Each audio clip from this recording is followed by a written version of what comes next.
करण्याचा निर्णय घेतला की कारखान्याकडून कपात करून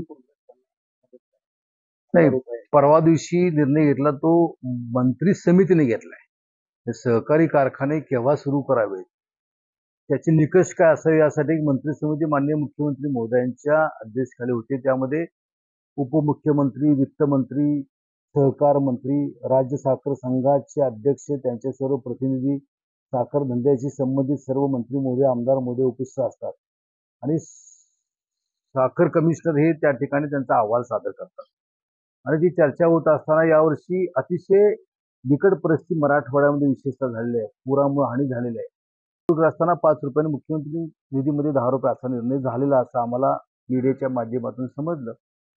पूर्वीपासून या सहकारी कारखानदारांनी मुख्यमंत्री सहायता निधी किंवा दुष्काळ असेल, अतिवृष्टी असेल तेव्हा मदत करण्याची भूमिका घेतली आहे।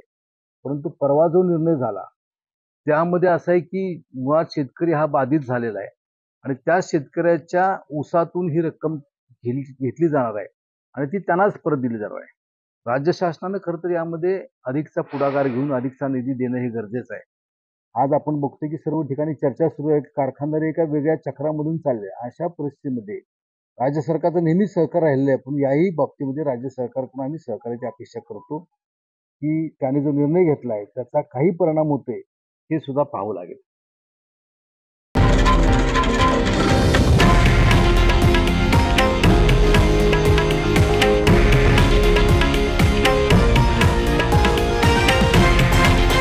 हे आहे देशातील नंबर 1 न्यूज नेटवर्क आणि आपण पाहत आहात TV9 मराठी, एकमेव।